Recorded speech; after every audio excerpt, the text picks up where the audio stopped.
Se realiza el cierre cuando no hay posibilidad de una infección, es una herida limpia, ¿no? Y nosotros debemos inmediatamente proceder a cerrar esa herida que se ha hecho accidentalmente o que ha sido producida por el cirujano, ¿no es cierto?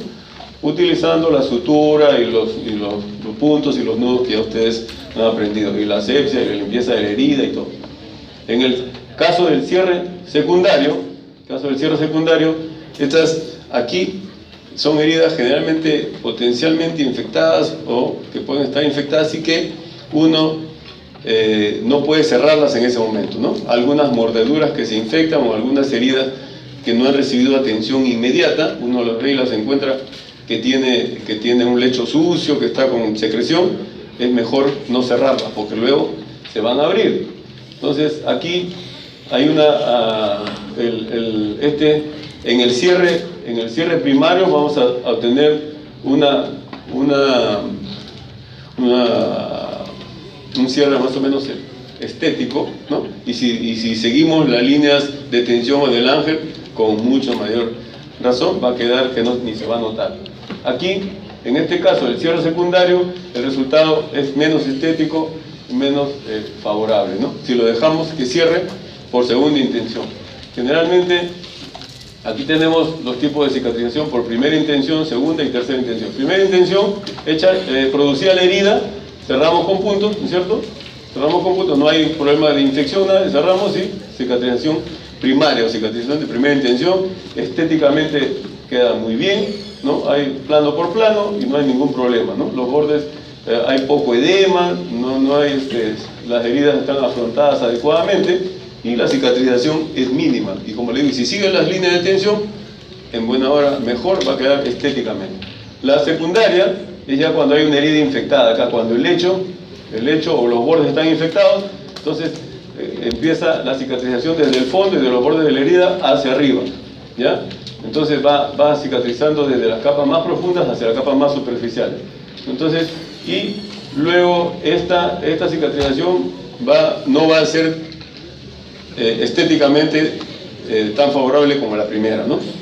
Y luego hay casos en los cuales nosotros sospechamos que hay una herida, un ambiente infectado, un ambiente potencialmente infectado o infectado, generalmente una peritonitis, algo, y sospechamos y presumimos que esa herida se va a infectar. Entonces, ¿qué hacemos? Cerramos, ¿no?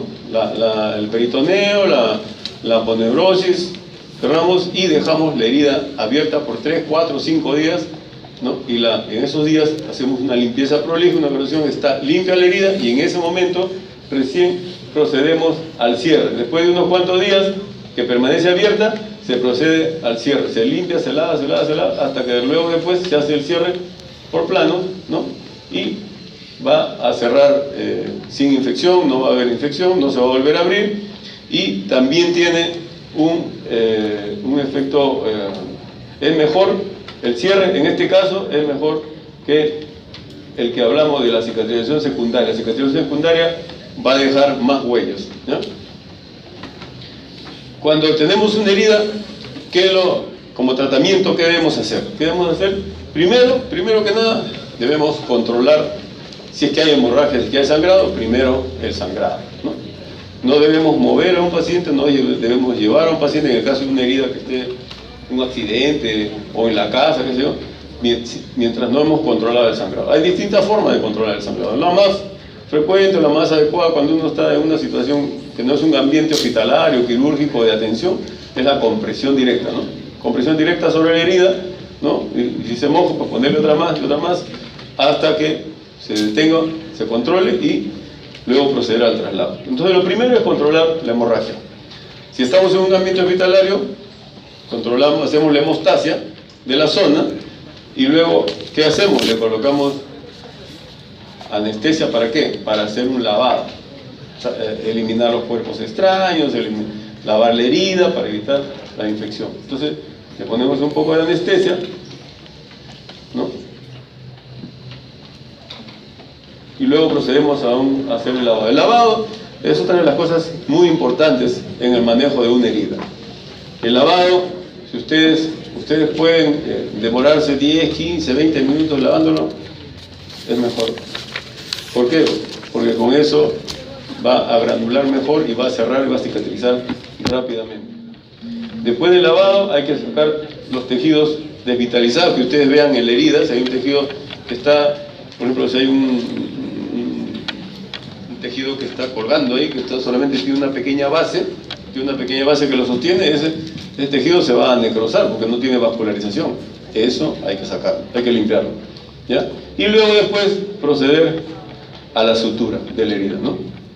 En este caso ponemos la anestesia, hacemos un lavado prolijo, limpiamos, sacamos tejido desvitalizado, qué sé yo, y luego procedemos a la sutura.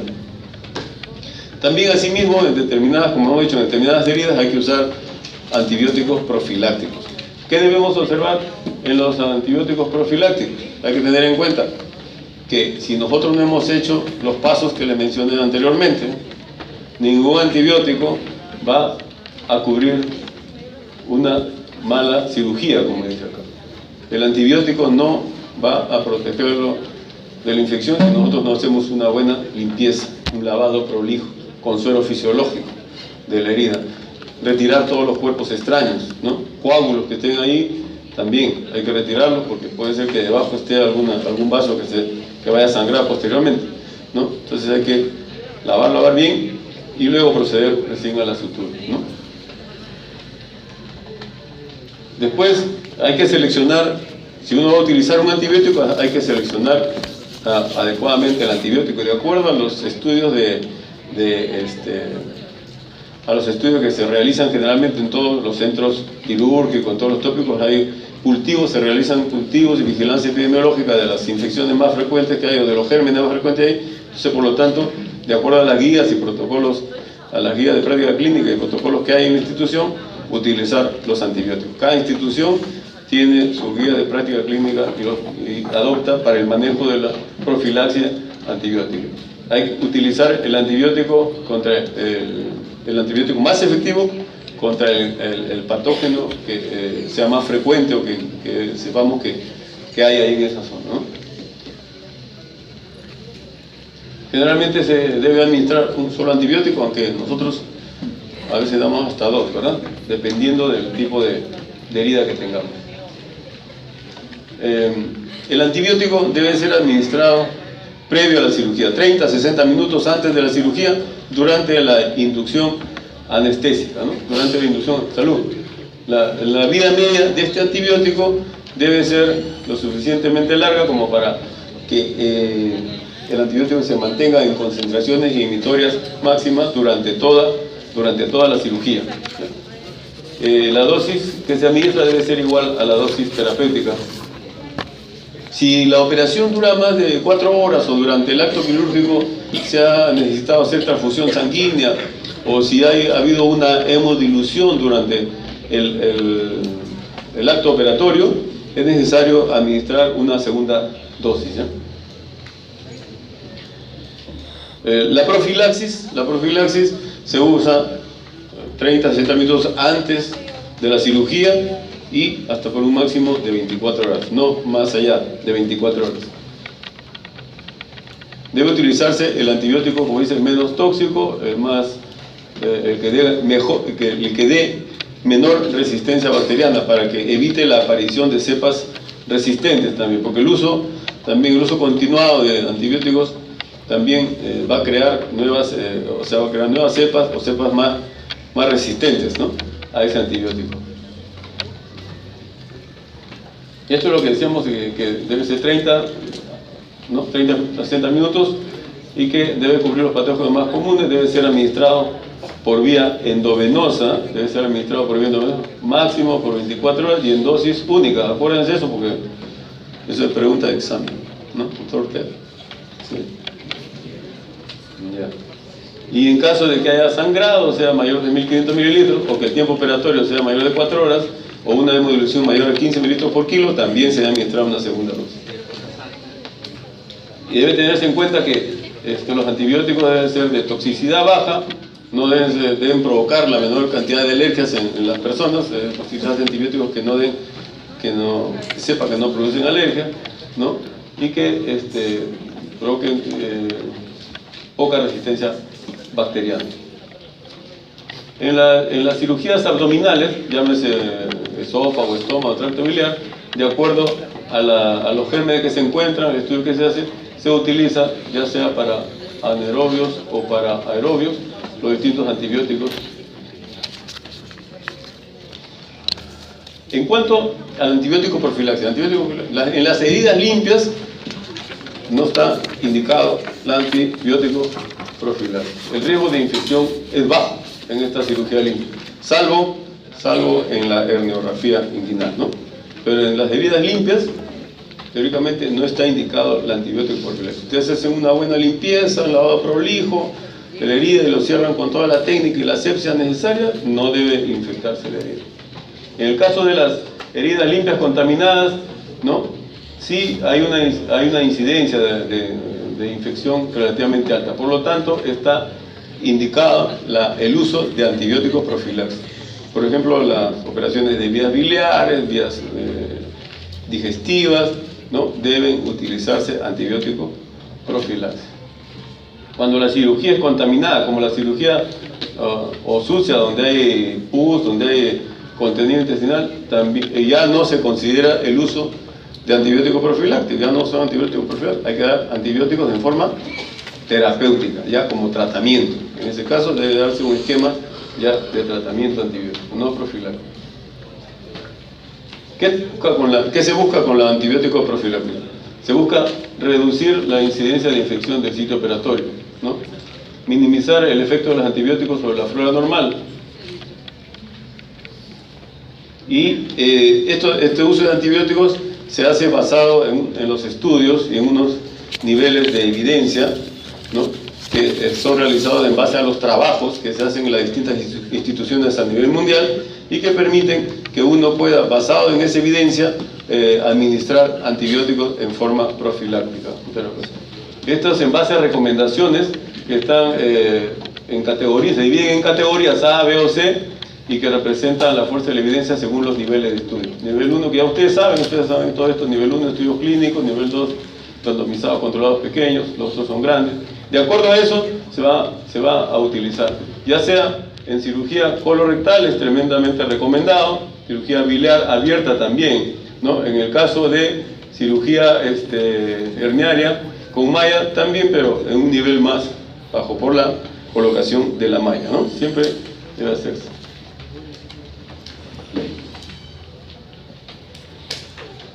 Bueno, las infecciones después de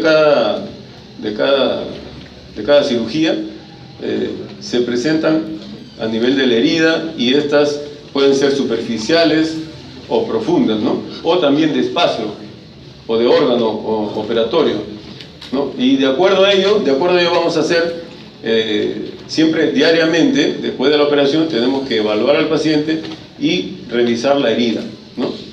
Porque es lo que más frecuentemente a veces se infecta, ¿no? Entonces, revisar la herida, ver signos inflamatorios, ver signos de rubor, tumor, dolor, o a veces hay algunos signos ya generales como fiebre, ¿no? Revisar la zona de la herida para descartar si que no haya. Si no encontramos eso, pero el paciente siempre sigue teniendo molestias, se puede hacer el diagnóstico, ya sea clínicamente, como en ese caso, que parece que no hubiera, porque a veces es profunda, y en el caso que sea más profunda, o sea, subaponeurótica, la infección, es necesario de repente un diagnóstico imaginológico, ¿no es cierto? Ya sea por ecografía de partes blandas, o por de repente alguna radiografía también, en la cual se pueden ver, apreciar, si fuera por anaerobios, ¿no? Presencia de burbujas de aire, ¿no? O sea, alguna zona de escape a nivel de la piel, ¿no? Debajo de la piel, o en el subaponeurótico o en el peritoneal. Estas son complicaciones de la herida postoperatoria que pueden ocurrir, ¿no? Después de infección de herida operatoria, ¿no? Con fibrina, con pus acá, de igual manera acá. Y decíamos que en los pies también es más frecuente la infección en las heridas de pies, ¿no?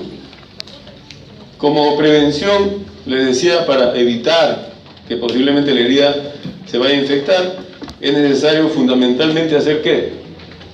Un lavado prolijo, ¿no es cierto? Un lavado prolijo de la herida. irrigar la herida con suero salino, suero fisiológico, y lavar la herida 10, 12, 15 minutos. La parte más importante es la limpieza, el control de la hemorragia y la limpieza, ¿ya? Y después hay que sacar todo cuerpo extraño que hubiera, sea algún vidrio, o sea alguna esquirla, alguna madera, dependiendo con lo que se ha hecho la herida, ¿no? En caso de las heridas, ¿ya? Y también proceder a retirar los tejidos desvitalizados, ¿no? Siempre, en estos casos, de estas heridas, hay que tener mucho cuidado de retirar, a veces retirar el cuerpo extraño, porque puede estar, eso hay que hacerlo en un lugar adecuado, en un lugar donde tengamos todas las herramientas, porque si retiramos eso y se nos viene el sangrado en ese momento, ¿qué hacemos? Entonces tenemos que tener sumo cuidado de retirar esos objetos. En la planta de pies tienen alto riesgo las mordeduras también tienen alto riesgo de infectarse. Por ejemplo, este caso es un niñito que fue agredido por un can, fue mordido, miren el tipo de lesiones que tenía, tremendas, pero felizmente recibió una curación, limpieza y control adecuado, ¿no? De tal manera que pasado un tiempo obtuvo más o menos una cicatrización adecuada.